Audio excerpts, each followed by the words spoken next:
Hi, and welcome to Ladies in Law, where we discuss how to curate an authentic network, the intricacies of being a female attorney in a male-dominated field, and how to stay authentically you. I'm Michaela. And I'm Allison.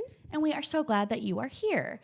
This episode, we're going to kind of be diving into how to take your demand letter, which we talked about in last episode, and use that kind of as a springboard when drafting your mediation brief. So, Allison. Hello. Hello. So can you talk to me about what a mediation brief is and why you need to draft it? Yes. So a mediation, we did an episode on mediations, I believe, but just as a recap, mediation is a process where you have a neutral that attempts to help both sides resolve the case. And so your mediation brief is essentially your opportunity to capture all the information that you want the other side to know and the mediator to know as well. And so you encompass like everything that you need about the case. Essentially, like it's a summary of your case. Yeah, that's perfect. And is a mediation brief something that you always send to opposing counsel? Is there any time it would be confidential, or is it something you do want them to see? I always send it. I think there's very few times where there's information that maybe I need the mediator to know only, and I just won't include that information in the brief, but I'll have a conversation with the mediator. But I think it's so important. I don't see, on the plaintiff side at least, I don't see why you wouldn't send it to the mediator and to opposing counsel. Yeah. So let's kind of dive into what a mediation brief entails. So is there a certain way that you like to structure it? Yes. Okay. So I'm obsessed with mediation. It's like my favorite thing to talk about. So I'm going to geek out a little bit, but yes. So these are the sections that I like to have. So very similar to a demand letter, I have my introduction section and I keep that brief. I only talk about the issues in the case. So these are the main things we're disputing. Is liability disputed? If it's not, then I'm not going to really address it because I think that's a waste of space. So I'll identify the main issues, the main treatment, and if there was a surgery, that's going to be included in there. And I'll talk about this, like the position of the case. Have we completed discovery? Are we like weeks away from a trial?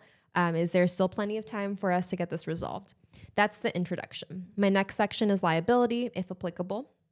Then I have medical treatment timeline, defense medical exam, claimed medical expenses, so the amounts, and then future medical expenses, what future treatment, and then general damages, our settlement position, and exemplar verdicts and settlements.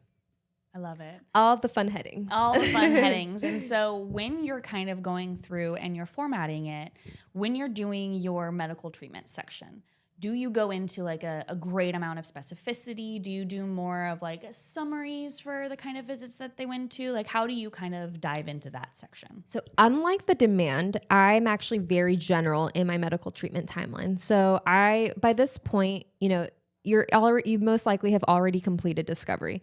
The opposing side knows the treatment that's gone to date. The mediator is not a medical professional, and I don't want to bore them with like just all these dates of my client going here, my client went this, they got this. And so I keep it more summary format. I include the main things. So for example, if our client had a disc replacement and prior to that, he had gone to get injections, I'll make sure I have the imaging. First I'll start off with the conservative care, but I'll just do a summary of that. Then I'll start off with, okay, these are the imaging results. Then I'll go into the injections he received, whether there was any relief from those injections. And then I'll go into the surgery and really break out the need for that. If any testimony has been taken of the treating surgeon, deposition testimony, I'll include that. And I'll talk about how this collision caused their need for surgery. Yeah. But I keep it pretty brief. I do more of a summary. I don't really go as in depth as the demand letter. So I'll go through my demand letter and I'll kind of just take snippets and just make it very concise. Yeah.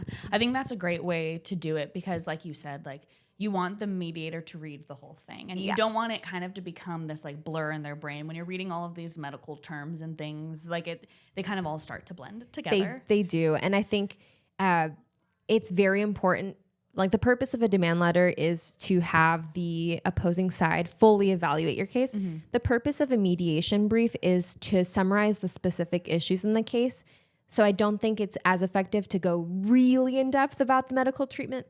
That being said, if you haven't had a thorough demand letter, maybe you do go a little bit more in depth on the medical treatment. So I agree. And depends. something like formatting wise that I like to do is I always bold the like injections, or I always bold the findings for an MRI or any kind of imaging, or bold the procedure that was performed, just so it really stands out of like, this is the level of severity that this injury, you know, has caused and necessitated for these types of treatments. I love that. It just pops out for them. I love that. Very good. So in this mediation brief, do you attack the futures? I think that was one of your sections. That is one of the most important sections. So personally, anytime I'm getting ready for mediation, before the mediation, it's very important, if there has been a surgery in this case, and even if there hasn't, there's always a treating doctor that is very important to the case. And so let's just take, for example, I'm thinking of a recent mediation brief I did with a disc replacement. I took that treating doctor's deposition before the mediation, knowing that it was on calendar, and I made sure to ask him about future treatment, because I think sometimes we have to remember you only get one shot at this. So if there is an incident, such as a motor vehicle collision, this is your one shot to ask for past medical treatment and future medical treatment. And so it's just so important. And that varies from client to client. Maybe for some clients, it's just continuing follow-up visits with your PCP and imaging to make sure you're okay. But for some other clients, maybe a future surgery is on the books, and maybe that's something that's in their near future. And we have to make sure that's included. So I'll ask future medical treatment, and then I'll also ask, like, what are the approximate costs? What are the reasonable and customary costs in the community? And what are we looking at for this particular client? Because if we don't do our due diligence and you don't include that in the brief, it's not going to be considered. Yeah. And I think that's a good topic to kind of dive into when it comes to like when they have already gotten the treatment. You have the billing, you have the statements, you have all of that, but you taking the time to ask in depositions, like, what is the reasonable price of this, or what is the customary price of this? Like, that helps too, in order to put that into the future thing, because it's not like, this is not an arbitrary number. Like, I'm not pulling this out from nowhere. Like, here. And you can even point to deposition transcripts, and it's not like it's the first time that they're hearing it either. Exactly. And by that point, you also have had the opportunity of, you know, the defense counsel knows this, and they're going to have to report that to their client and their carrier and say, look, this is a testimony that was taken. And it's also, they're going to be asking for this in mediation. So yes, very important. What other sections in the mediation brief do you think are equally as important, or that you like to really take time to pour into?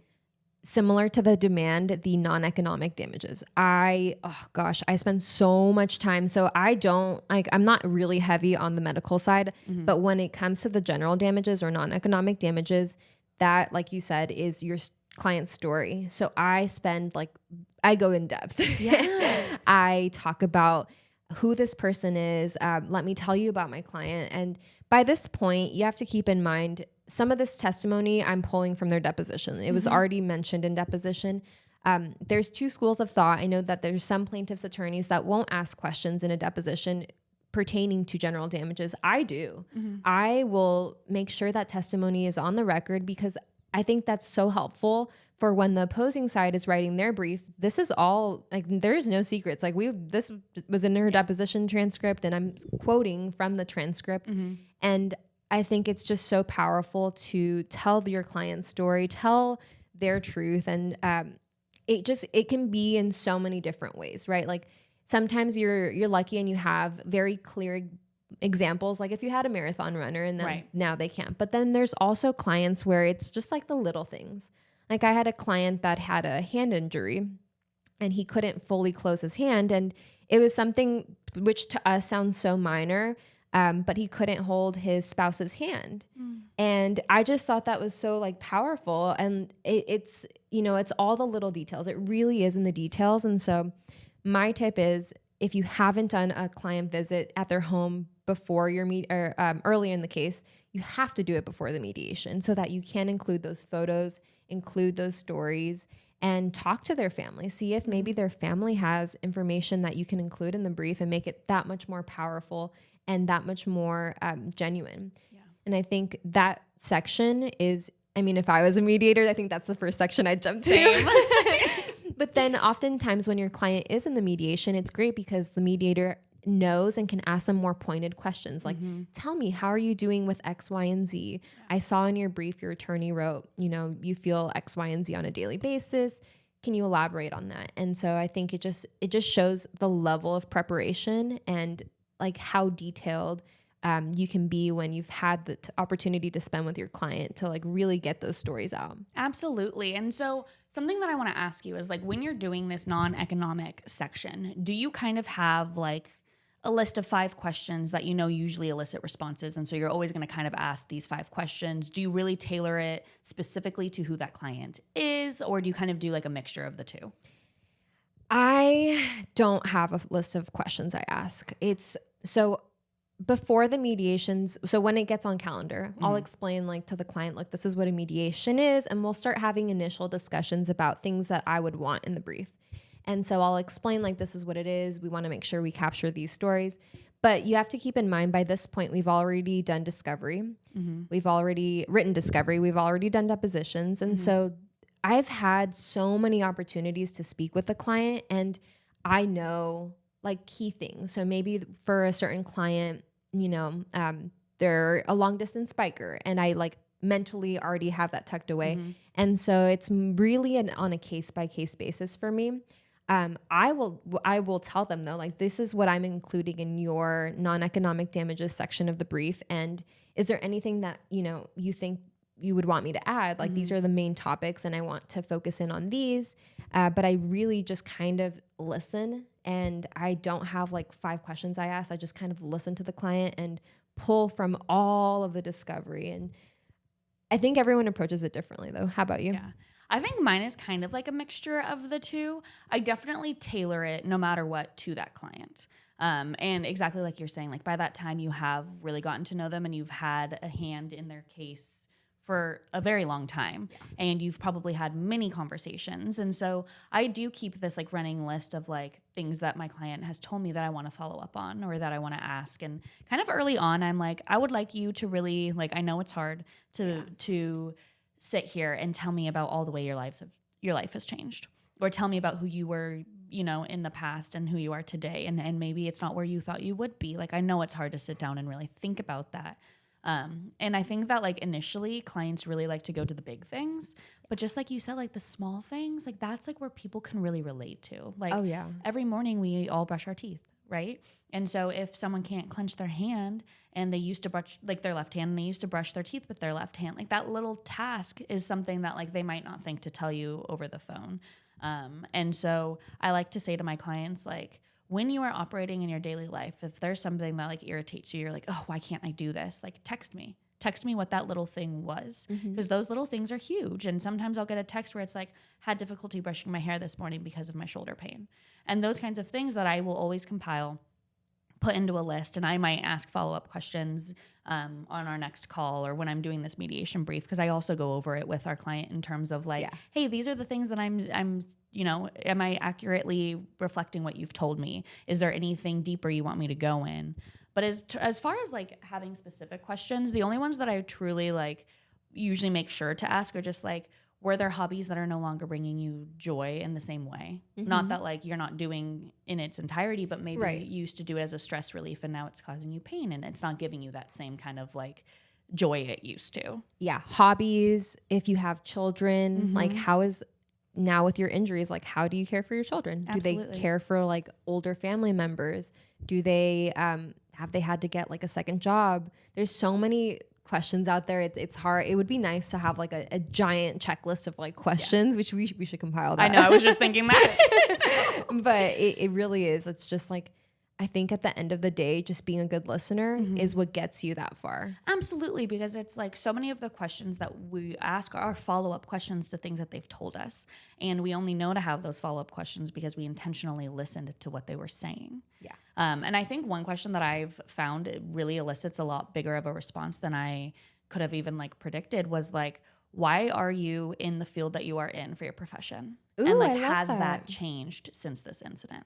Because sometimes it's like I've had a client who she's a nurse and has like the most bleeding, wonderful heart, But after this case, like, or after her injuries from the incident, she's not able to show up for her patients in the way that she once, like, prided herself on. Prided? Yeah. Prided? Prouded? Proud. No. English is hard. Pride in the past. She's just, it's not bringing her the same sense of satisfaction. What is happening? Satisfaction. Talking's hard today. What is that? Isn't that the word, right?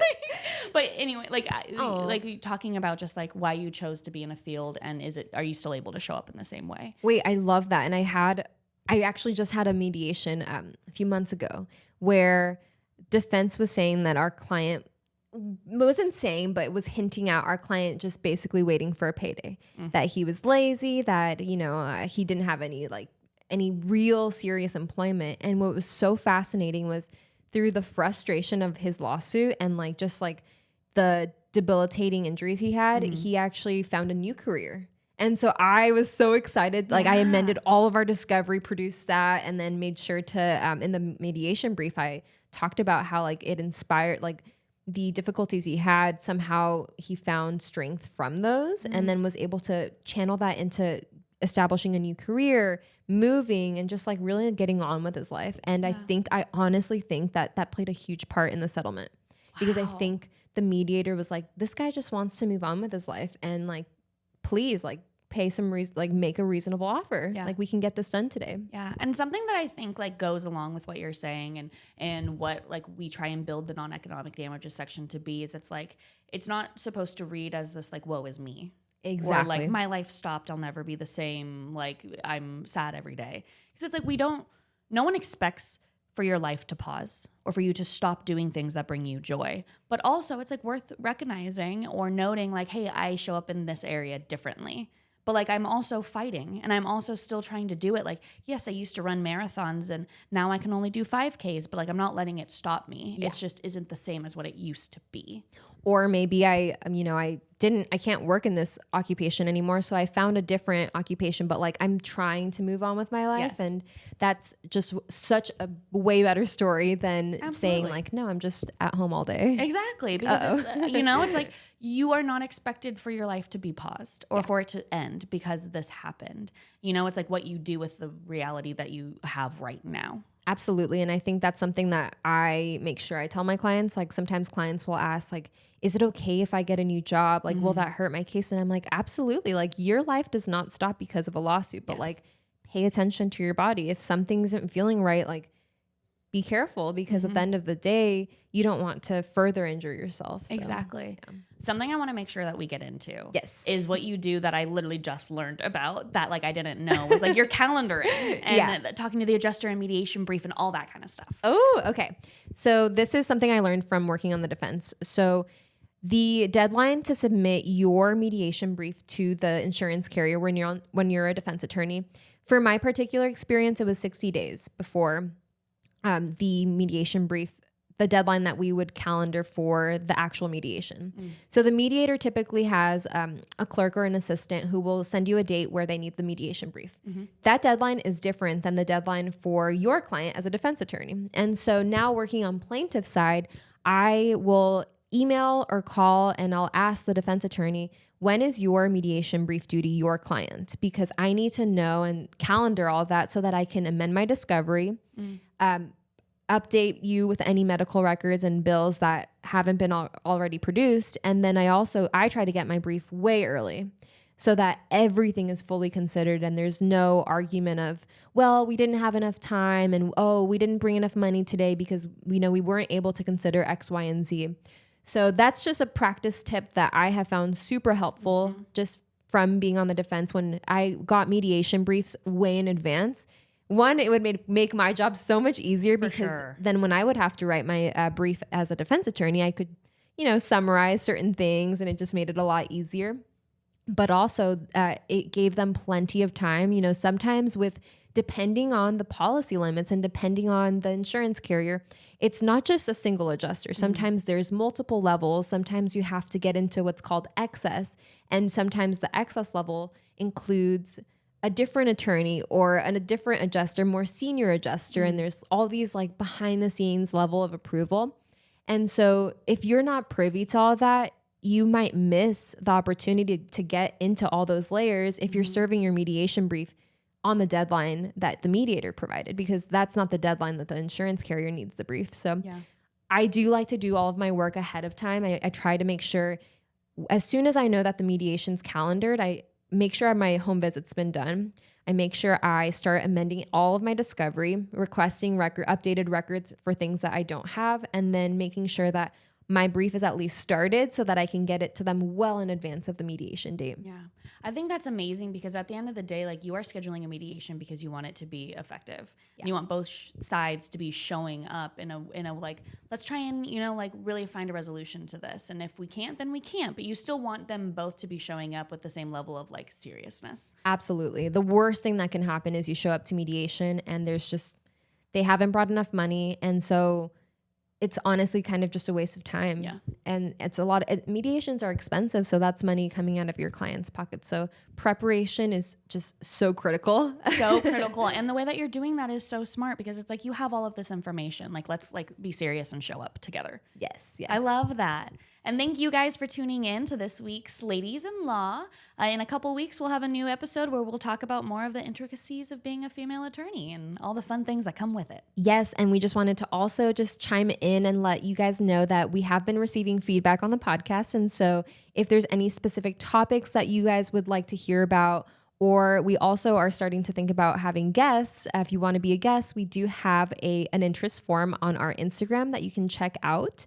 And it's at the link in bio. But yeah, we're very excited. Yay. Thank you for tuning in and we'll talk to you soon. Bye.